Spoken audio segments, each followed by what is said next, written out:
Hello, it's James Lerner. Just a couple of thoughts on something that struck me this morning in our very socially distanced prayer meeting this morning about the fact that we're not allowed to sing worship to God in church at the moment. And I was thinking about worship. What is worship? And I was thinking it actually means to give God his worship. Worship isn't just about singing. It's a lifestyle choice. We're supposed to pray without ceasing, and our lives should be an act of worship in whatever we're doing, whether it's something life changing, whether it's something small, whether it's just washing the dishes. We can worship God. And it says in Psalm 100, and I personally am very grateful for this. Not sure which verse, but in Psalm 100 it says about making a joyful noise to the Lord, all ye lands.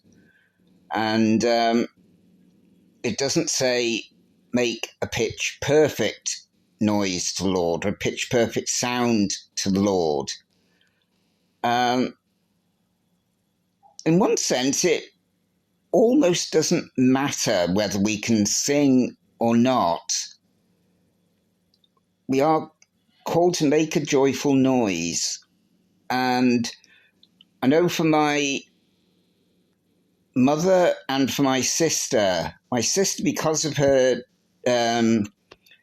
disabilities, couldn't modulate her voice at all.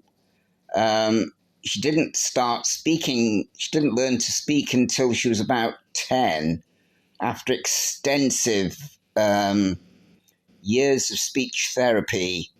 And she never learned how to modulate her voice. She could only speak in one tone, whether she was extraordinarily happy or in the pit of despair. She could only speak in one tone of voice, and yet she could worship God with her life. And she couldn't necessarily sing, but she could worship God.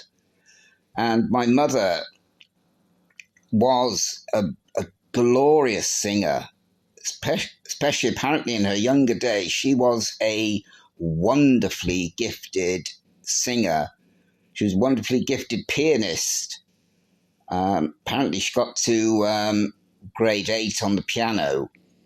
And growing up in the 1920s, 1930s, in the Welsh valleys, the whole family would have got around in the evening around the piano and sang, and often sang hymns and religious songs.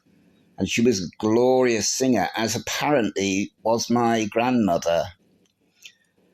And when my mother had a catastrophic stroke, she didn't lose her voice altogether, but she could no longer modulate her voice.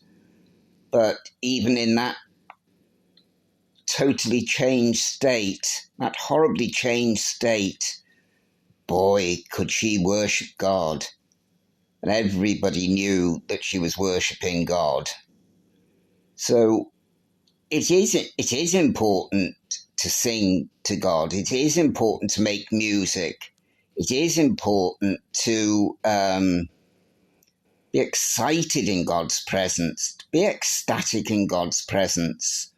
But I'm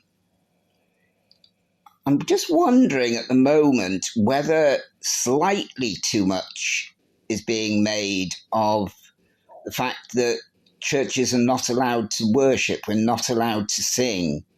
I know there's all sorts of other undertones behind that, which I'm not going to go into now. There's certainly political undertones to it. There's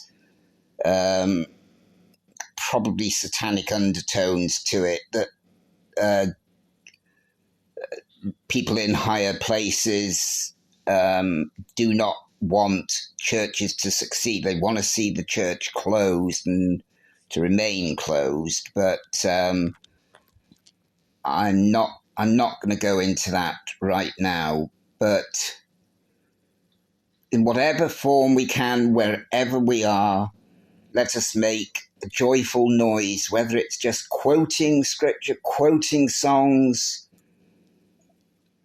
whether it's just something we're doing while we're washing the dishes, whatever it is, let us make a joyful noise. Let us give God his worship this evening and throughout the coming days and weeks and months and, who knows, years.